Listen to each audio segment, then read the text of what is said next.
there. Welcome to World Citizen Alliance. These are the support lessons for the takeaway lessons.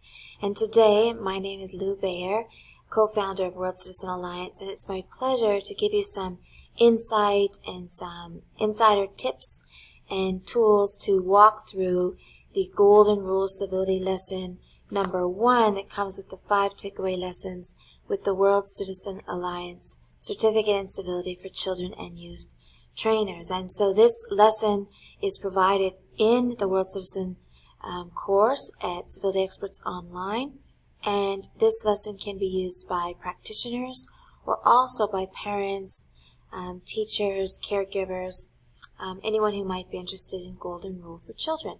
So I'm going to get rid of my face here, and I'm going to pop up for you the outline of the lesson. Here we are. Let me move this over. There we go. And let me get rid of me. See how I can do this. I just want to get rid of my face altogether if that's at all possible. Oops, wrong one. Okay, let me move my face up. Okay, here we go. Alright, so thank you so much again for your interest in World Citizen. This lesson is called You Are Golden, and it's lesson 1 for the level 1 Certificate in Civility for Children and Youth. So the theme here is Golden Rule, and the overall lesson, the overall goal of the lesson is to introduce children to civility, and we do that by way of the Golden Rule. So what we know from our time in the field, and civility experts and Jessie Lynn Brown out of Taiwan, who we worked together to found the program, we know from our studies that children as early as age 3 can begin to learn about positive people treatment. The key is consistency in messaging. The key is making the learning fun.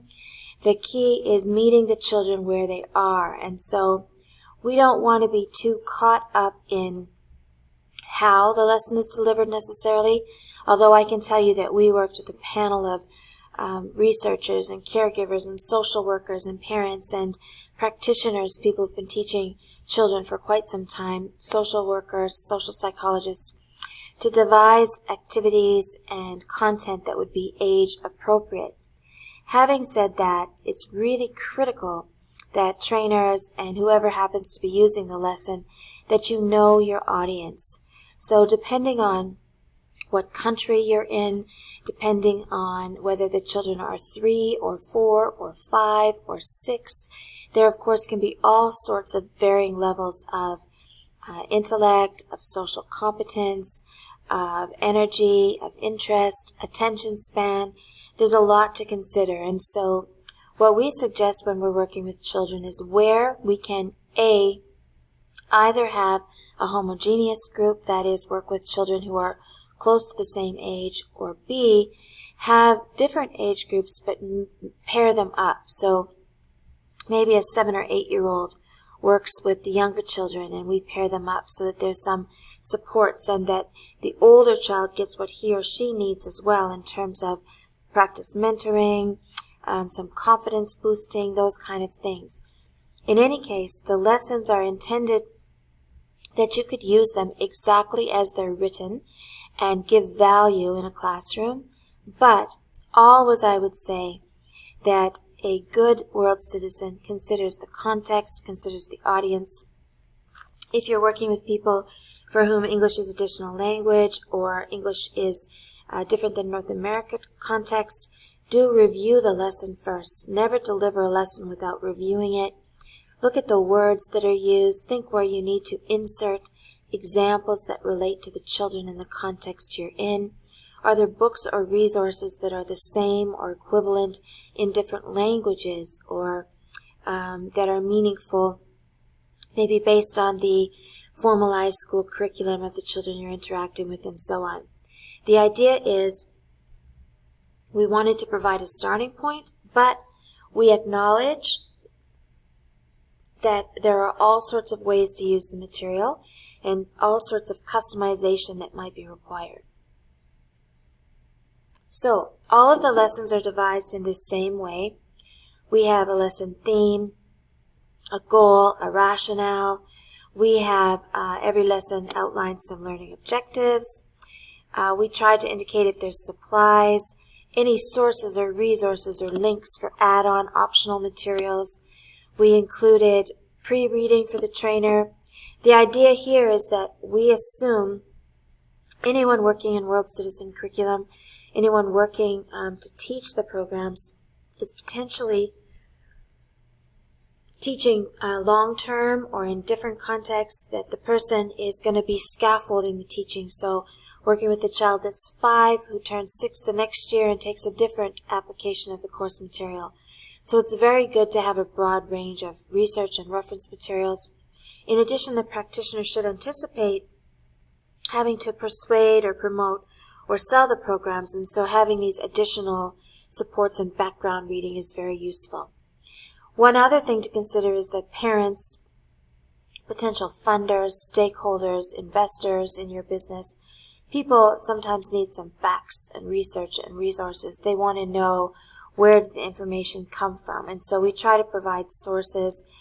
My sense is that the practitioner should always know more than anyone else in the room. Not that other people don't know a lot. We can always learn from them. Maybe they know something different. But you need to be perceived as an expert, and you really should feel expert in some of the topic areas that you're teaching.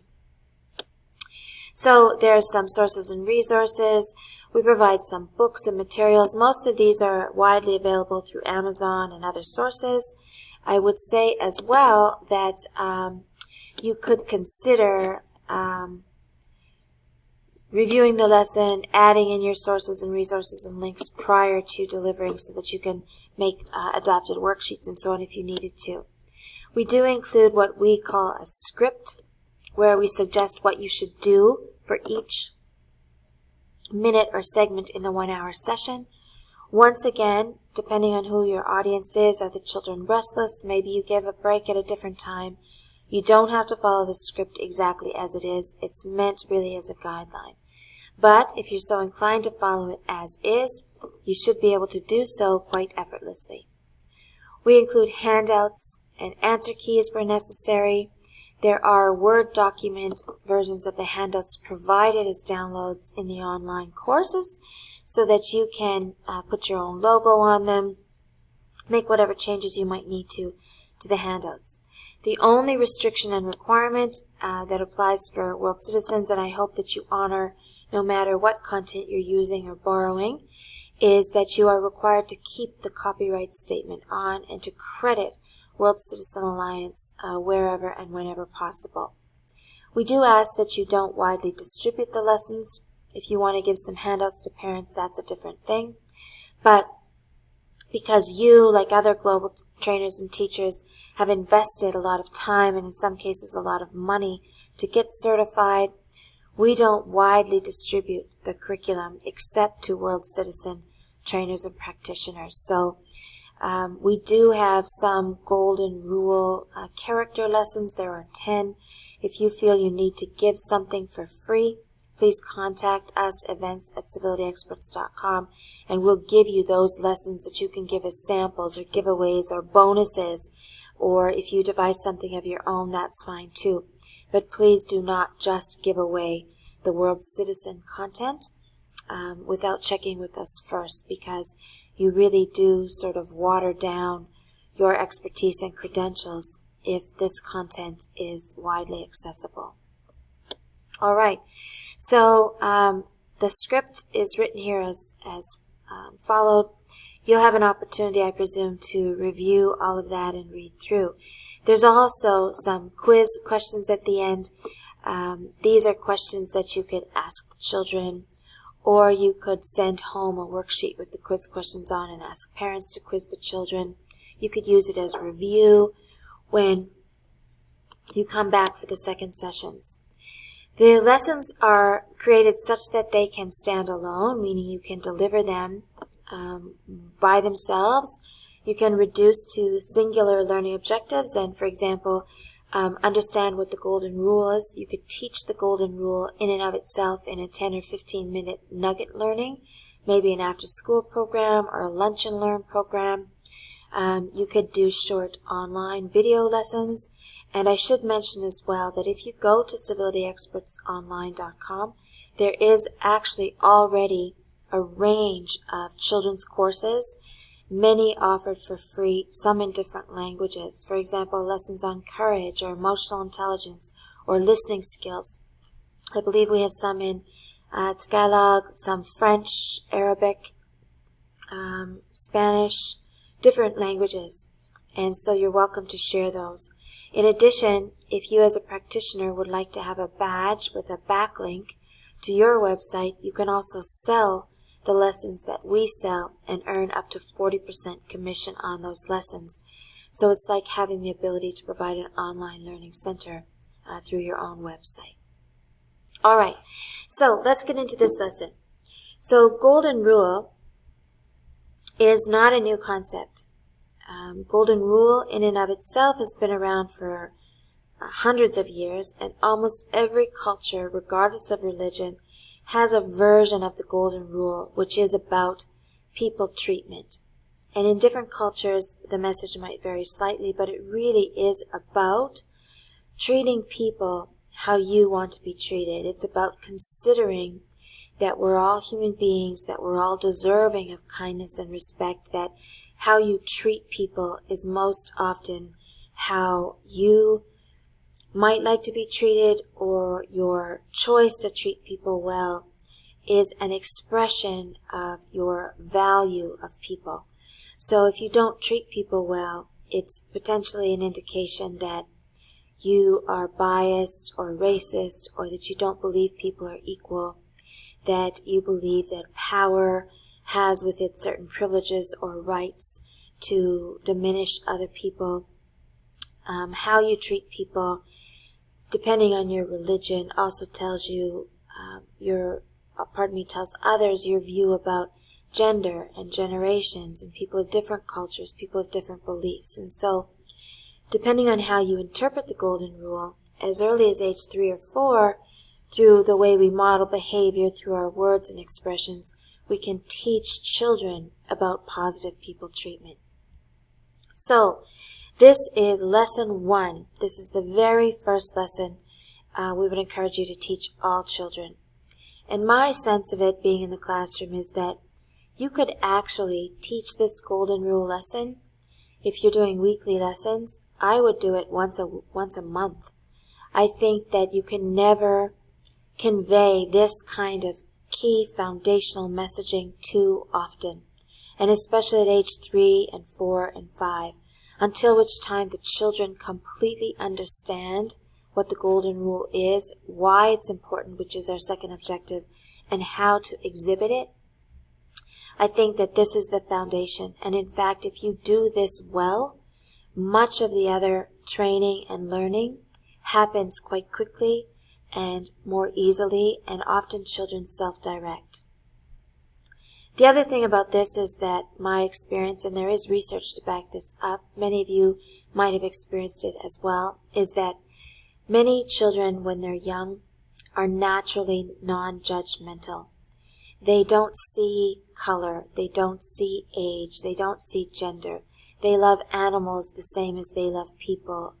Life is life. They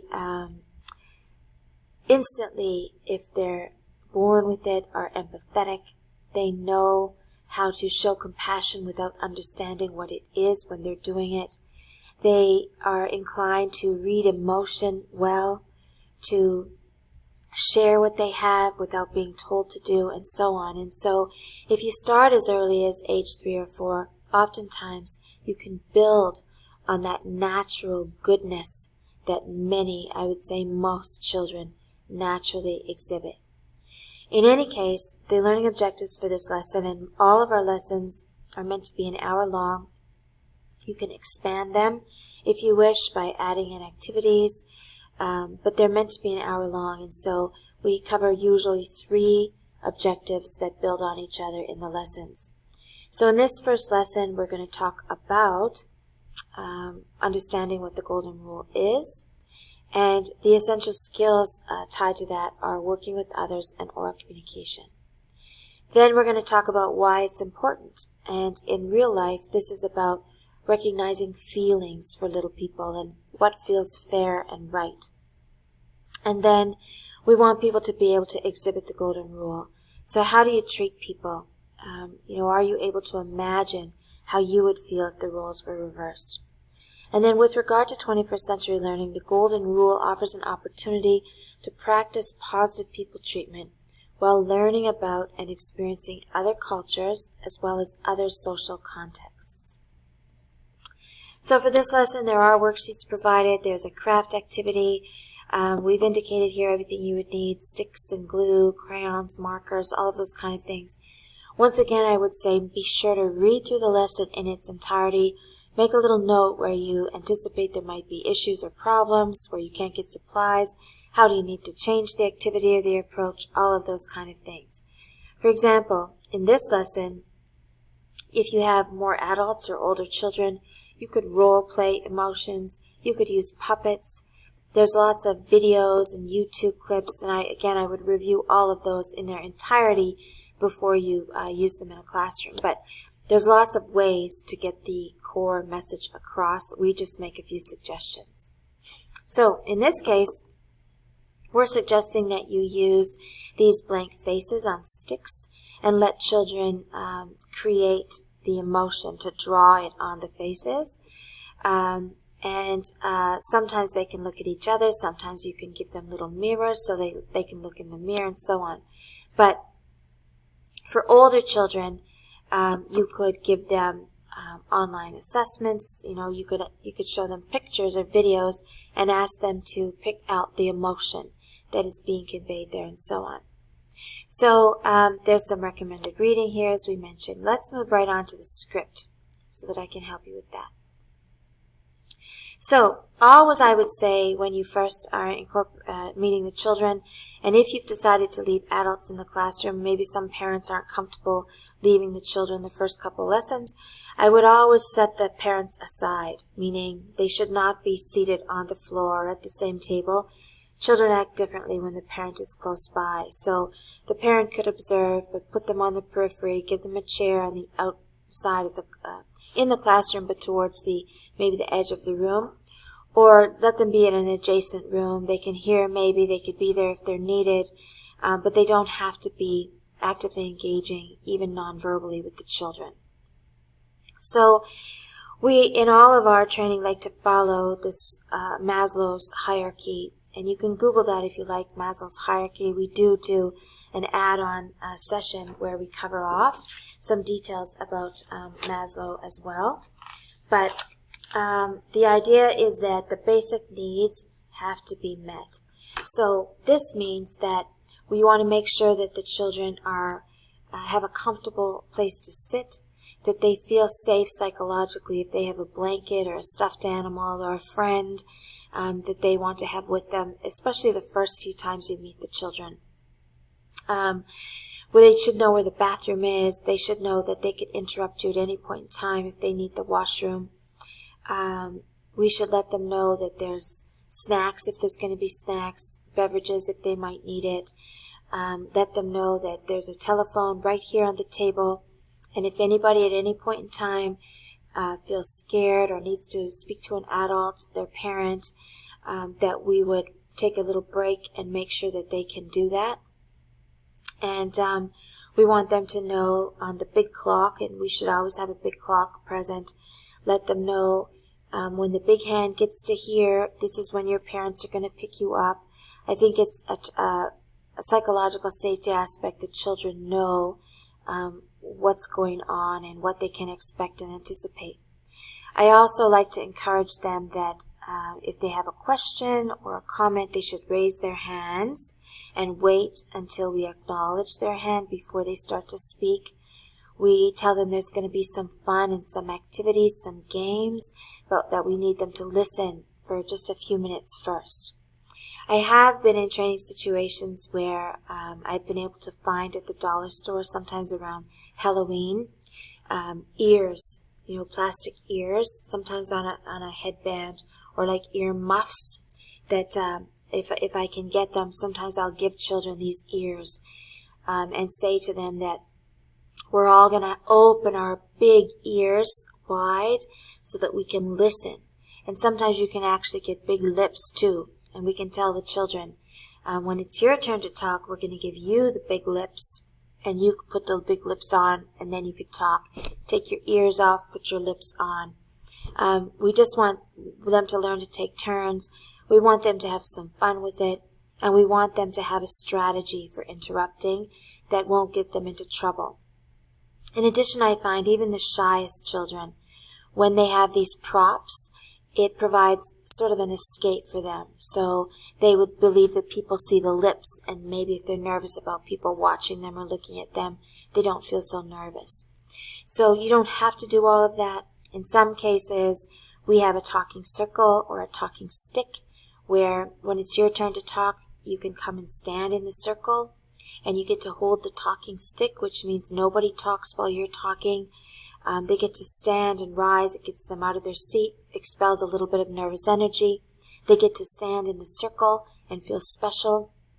I find if we're going to be teaching public speaking, which we do at some point in World Citizen, we want children to start feeling confident about being at the front with people looking and listening at them and to them. So there's all kinds of ways you can do this. What I would say as well is as you're going through the courses and you're reviewing these lessons, if you have great ideas and strategies, ways to use the lesson or adapt it, please make short videos up to 5 minutes long. Tell us who you are, put your face on there, reference the lesson you're using, send us the video with your ideas and suggestions, and we'll post it on the Consider Civility YouTube channel. We'll post it in the course. And so if you would like to do the video in your home language, by all means do that too. Provide us maybe some English notes and titles so that if we don't speak your language, we could share it appropriately. But we're really excited and eager to hear from all of you how you use these lessons and material. So, as we're moving on then, sometimes we put some ground rules, but I would say if possible, we don't want to talk at the children for very long. We don't want to make them feel like there's a lot of rules and be worried about being observed and judged, that it's a test of some sort. From the beginning, we want them to feel like this is going to be fun, and we're so happy you're here, and we're looking forward to you sharing with the other kids as well. So I guess that's something too we should touch on. I just heard myself say kids, and where possible, out of respect for the children, we should reference our students as students or children versus kids. Kids are billy goats, and we're trying to foster respect. We want to be careful that, it's not interpreted by a child or a parent that we're calling them an animal or referencing them, you little monkeys, or you little goats. Kids, come on kids, or come on you little, we use all kinds of terms, but I'm just saying let's try not to do that. Let's call them children or address them by their name if possible, and encourage them to address each other by name as well. So, we will have a couple of breaks, and what I would say is prepare in advance. Do you have a beanbag toss if it's live classroom? Do you have some puzzles? Do you have some snacks? Do you have, a little bouncy area? Do you have even pillows where people could take a little nap if they needed? Make sure you've got a few options for breaks, including bathroom breaks, so that children have some options. I think it's always good, even if there's just 2 options, to help children learn that they are self-reliant, that they can make a choice. And so make sure you know in advance what you're going to do. I would also suggest that while we're going to encourage the children to pay attention and to participate, we also want them to understand that they need to self-regulate. So sometimes in the classroom, if we're doing the training in the same room all of the time, I will have a large flat rubber pad or a blanket or a taped off circle Maybe it's a little pop-up tent, some place that I would call you can call it whatever you want. Sometimes we call it the break room. Sometimes we call it the feelings hut. Sometimes you call it the escape room. The idea is that we suggest to children, the expectation is that you participate and that you listen and that you follow along and engage with the other children. However, if for some reason you feel very angry or very sad or something happens and you need a little bit of space to be alone, then you can go to the tent or the break room or whatever you decide to call it. Tell them there is a timer in there. You turn it upside down, and when all the sand gets to the bottom, that's 2 minutes, and then you have to come back to class. So give them a couple of minutes to take a break and self-regulate. Also, I suggest to them that if they don't think they can handle the feelings by themselves, there is I have a little doll, an elf that I have sitting inside that tent, and I tell them, if you need help, you put the helping elf outside the door, and one of the adults will come and talk to you and help you. You stay there till we come and talk to you and help you.